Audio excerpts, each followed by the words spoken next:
नमस्कार, के hypnosis and energy link में आप सबका स्वागत है। आपने थंबनेल देखा ही है, श्रद्धा, अंधश्रद्धा और मंत्र शक्ति का प्रयोग। देखिए, दुनिया में हर चीज के दो प्रकार होते हैं। अब दो प्रकार का मतलब होता है कि उसके दो साइड्स होते हैं। हम कह सकते हैं कि दो पहलू होते हैं, और इसीलिए सिक्के के भी दो पहलू होते हैं। आमतौर पर एक कहावत हमने सुनी है। ठीक इसी तरह श्रद्धा और अंधश्रद्धा है। इन दोनों के बीच में एक बहुत पतली सी लकीर है, और यह लकीर इंसान कब लांघ जाता है उसको खुद कोई पता नहीं चलता। श्रद्धा अंधश्रद्धा की यह लकीर उसी तरह है कि मान लो आप किसी हाईवे से जा रहे हो अपनी कार में, और आपने चारों शीशे बंद कर दिए और आपने ठान लिया कि मैं 80 की स्पीड से चलाऊंगा। हाईवे पर 80 की स्पीड से आपने सोचा है कि मुझे 80 की स्पीड से चलाना है। लेकिन बातों बातों में कब आप 100-120 क्रॉस कर जाते हो आपको खुद को ही पता ही नहीं चलता। तो इसलिए व्यक्ति को विवेक से काम लेना होता है।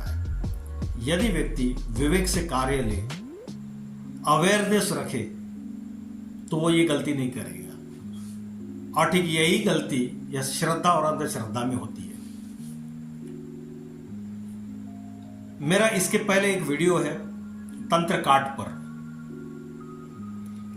उसका संबंध और इसका संबंध करीब करीब मिलता है। अगर उस वीडियो को आप देखोगे तो करीब करीब इसी विषय से रिलेटेड वो भी है।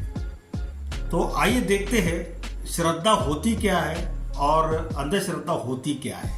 वो कौन से बिंदु है कि जिनको अगर व्यक्ति जान ले तो उसका जीवन सुखमय होगा, और वो ऐसे किसी दुविधा में नहीं पड़ेगा, कॉम्प्लेक्स माइंड नहीं होगा, और जीवन की राह उसकी आसान हो जाएगी। श्रद्धा क्या है? What is faith?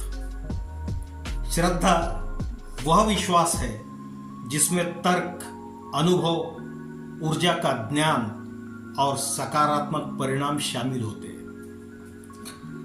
जब व्यक्ति किसी साधना, मंत्र या ऊर्जा प्रयोगों को समझकर नियमों का पालन करे तो वह श्रद्धा कहलाती है। यह तर्कसंगत होती है और व्यक्ति अपने विवेक का उपयोग करता है। अब अगर इसका उदाहरण देना है तो उदाहरण के लिए हम ऐसा जान सकते हैं कि जब कोई साधक ओम या गायत्री मंत्र का जप करता है, क्योंकि वह जानता है कि इससे मन शांत होता है, एकाग्रता बढ़ती है और ऊर्जा शुद्ध होती है। ये जानता है। किसी व्यक्ति का ध्यान और प्राणायाम पर विश्वास होता है, क्योंकि समय के साथ उसे वास्तविक लाभ मिलते हैं। इसलिए उसका उस पर विश्वास है कि समय के साथ उसके लाभ उसने औरों के भी देखे हैं, और वो भी जानता है। जैसे कि दवा लेना, डॉक्टर की सलाह पर दवा लेना, क्योंकि उसके पीछे विज्ञान और अनुभव है।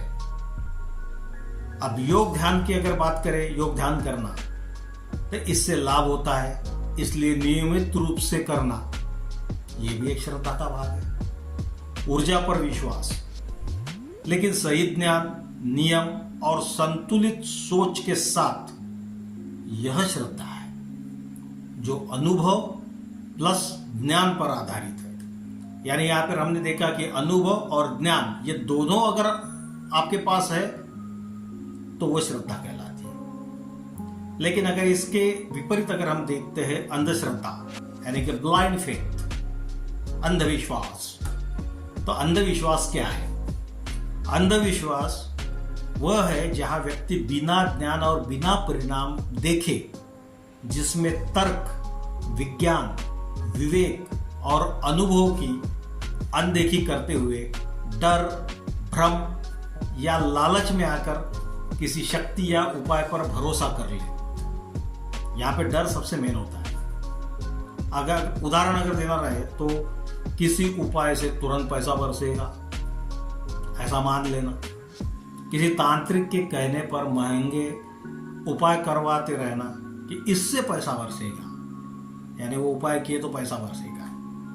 किसी तांत्रिक के डराने पर महंगे अनुष्ठान करवा लेना, फलाना कर लो, ये कर लो, वो कर लो, इतना सारा पैसा खर्चा कर लो उसमें। ये मान लेना कि केवल नींबू मिर्च टांगने से जीवन बदल जाएगा, यानी हमें उसका शास्त्र पता नहीं, कुछ नहीं, बस ये करने से हो जाएगा। तोता तंत्र या नींबू मिर्च देखकर डर जाता है व्यक्ति कि इससे बस बदकिस्मती होगी। झाड़ फूक को डॉक्टर की जगह मान लेना और इलाज न करवाना, ये सबसे बड़ी मूर्खता होती है। कहाँ करना, क्या करना, कुछ पता नहीं। ग्रह शांति के नाम पर डराना और बिना प्रमाण के रत्न पहनना, यह है अंधश्रद्धा, जिसमें न तर्क होता है न अनुभव, सिर्फ डर या अज्ञानता होती है उसमें। इसलिए व्यक्ति ने अगर दोनों इस चीज को समझ लिया तो उसका जीवन सुखी होगा। अब मंत्र शक्ति का प्रयोग श्रद्धा से अंधश्रद्धा तक न जाए, वो इसलिए कि मंत्र शक्ति एक ऊर्जा विज्ञान है। ध्वनि, इसको साउंड फ्रीक्वेंसी कहा जाता है, प्लस स्पंदन यानी कि वाइब्रेशन, प्लस इरादा यानी कि इंटेंशन। अब इन सब का अगर इक्वल टू बन जाता है, मंत्र ऊर्जा बनती है इससे। लेकिन मंत्र तभी कार्य करता है जब उसका सही उच्चारण हो, सही भाव यानी कि श्रद्धा होनी चाहिए, नियमितता होनी चाहिए उसमें, कंटिन्यूटी, और सकारात्मक आपका इरादा हो। इसलिए मंत्र साधना वैज्ञानिक व आध्यात्मिक अनुशासन है। It's not a magic trick, ये कोई जादू की ऐसी ट्रिक नहीं है, वो एक अनुशासन है। अब मंत्र शक्ति के सकारात्मक परिणाम यानी सकारात्मक उसके प्रयोग कैसे होते हैं? इससे क्या है कि मन की शांति व तनाव में कमी होती है। ओम का जप, गायत्री मंत्र, महामृत्युंजय, इनका अगर जप करते हैं तो इनसे मानसिक तरंगे धीमी होती है, जिसको हम अल्फा भी बोलते हैं। यह परिणाम व्यक्ति अनुभव करता है, ये खास बात है उसमें, इसलिए यह श्रद्धा आधारित है, क्योंकि वो अनुभव करता है। एकाग्रता और इच्छा शक्ति बढ़ना, मंत्रों की लयबद्ध ध्वनि मस्तिष्क को संतुलित करती है। इससे विद्यार्थी, साधक, हीलर और सभी को लाभ मिलता है।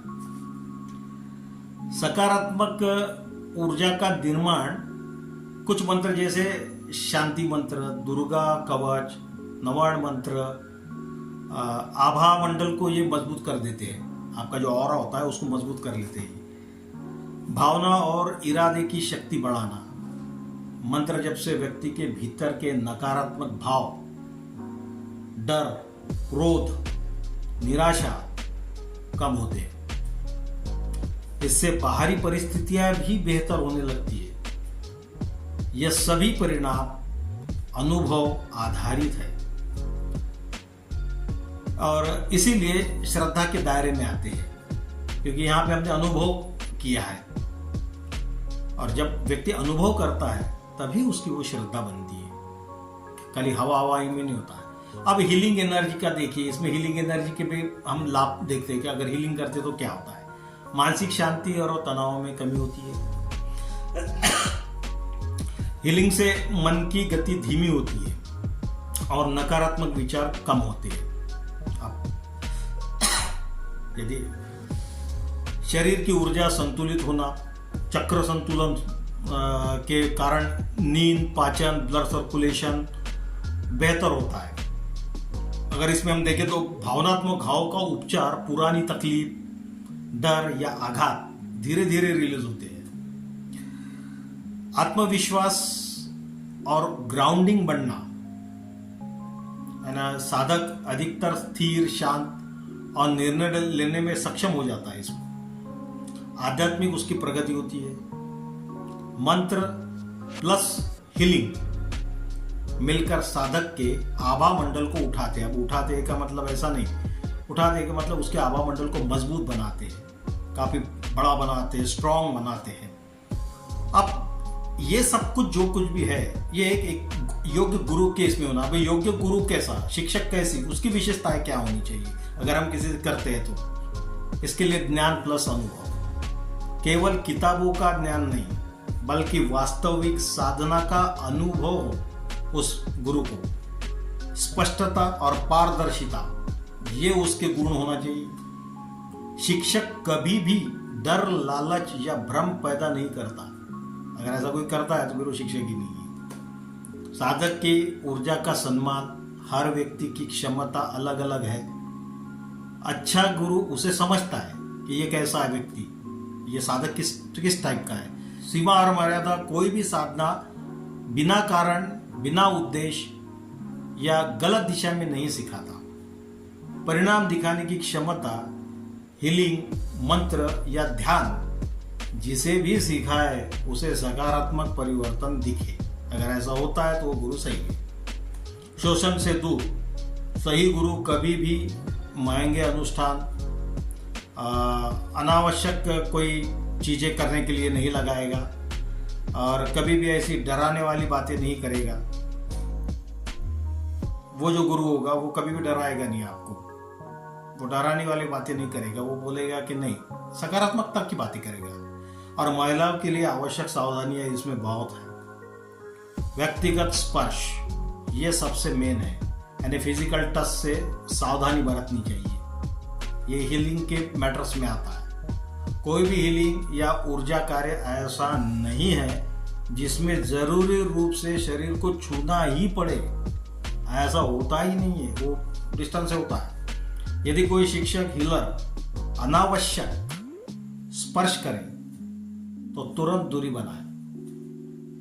सुरक्षित वातावरण होना बहुत जरूरी है। हीलिंग या ध्यान हमेशा खुली जगह में और किसी की उपस्थिति में करना चाहिए, या फिर भरोसेमंद शिक्षक के साथ करें, उसे परख ले। रात में व्यक्तिगत सत्रों से सावधानी। व्यक्तिगत या निजी कक्षाएं केवल दिन के समय में ही ले। ऊर्जा साधना में संयम बहुत जरूरी है। जैसे कि पीरियड्स, मेंस्ट्रुएशन, इसके दौरान भारी ऊर्जा और साधना जैसे कि कुंडलिनी तंत्र हो गया, अग्नि साधना हो गई, इससे बचना चाहिए। ये स्त्रियों के लिए सबसे मेन चीज है। कोई वचन या बंधन ना दे गुरु को। तंत्र हीलिंग के नाम पर अगर कोई व्रत, बंधन, गोपनीयता या विशेष कर्म करवाए तो तुरंत मना कर दे, नहीं ये नहीं होगा। भावनात्मक मैनिपुलेशन जो होता है, भावनात्मक मैनिपुलेशन से सावधानी बरतनी चाहिए। कुछ लोग मैं ही तुम्हारा रक्षक हूँ, गुरु हूँ कहकर एक मनोवैज्ञानिक नियंत्रण बनाते हैं, और यह गलत है। तो ये चीज़ों को देखना चाहिए। तो हमने इन सारी चीज़ों से क्या निष्कर्ष निकाला? निष्कर्ष, कंक्लूजन, कि श्रद्धा शक्ति है और अंधश्रद्धा कमजोरी है। मंत्र प्लस हीलिंग तभी सफल जब ज्ञान, विवेक और सही गुरु हो। महिलाओं के लिए सुरक्षा के बारे में हमने सर्वोच्चता और प्राथमिकता की बात की है। यदि आप इन सारी चीज़ों को परिपूर्णता से समझते हो, अपने सद्विवेक बुद्धि का प्रयोग करते हो, जितने बिंदु हमने अभी देखे उन सारे बिंदुओं पर अगर आप फोकस करते हो और श्रद्धा और अंधश्रद्धा को अगर तराजू में तोलोगे तो बैलेंस होगा। लेकिन अगर आपने तराजू को एक ही तरफ झुका दिया तो फिर बैलेंस बिगड़ जाएगा। इसलिए ये पता होना चाहिए कि श्रद्धा कब अंधश्रद्धा की तरफ भाग रही है। तो मुझे उम्मीद है कि आपको ये समझ में आया कि श्रद्धा क्या है, अंधश्रद्धा क्या है। साथ ही में हमने ये भी देखा कि गुरु किस टाइप का होना चाहिए। गुरु ने डर, लालच, इन चीज़ों का प्रयोग नहीं करना चाहिए। यदि गुरु कुछ महंगा अनुष्ठान या अन्य कुछ चीज़ों को करने के लिए कहता है या फिर व्यक्तिगत सत्र बुलाता है और कुछ वचन लेता है कि आपको ऐसा ही करना पड़ेगा, वो करना पड़ेगा, तो ये इन चीज़ों को नहीं करना चाहिए। ये हमने देखा इसमें। तो मुझे उम्मीद है कि आपको श्रद्धा और अंधश्रद्धा और मंत्र शक्ति इसमें का डिफरेंस समझ में आया होगा। और यदि आप किसी और विषय पर वीडियो चाहते हो तो मुझे कमेंट करें। और आप हिप्नोसिस, मैग्नेटिज्म, मेस्मरिज्म, एंशिएंट मंत्र हीलिंग, डिस्टेंस हीलिंग अगर सीखना चाहते हो तो मेरे दिए हुए नंबर पर मुझे कॉल या व्हाट्सएप करें। डिस्क्रिप्शन बॉक्स में कम्युनिटी ग्रुप की लिंक दी है, उससे जुड़े ताकि आपको अपडेट्स मिले। और इस चैनल को आपने अभी तक सब्सक्राइब नहीं किया होगा तो सब्सक्राइब करें, लाइक करें और शेयर करें ताकि अन्यों को भी आने वाले वीडियोस का लाभ मिले। तो मिलते हैं एक अगले वीडियो में। बहुत बहुत धन्यवाद। कोई भी सपना साकार करने के लिए सबसे जरूरी है सही कोच का होना। चुनिए के हीलर हिप्नोसिस को और करें अपने हिप्नोसिस एंड मेस्मरिज्म का सपना साकार।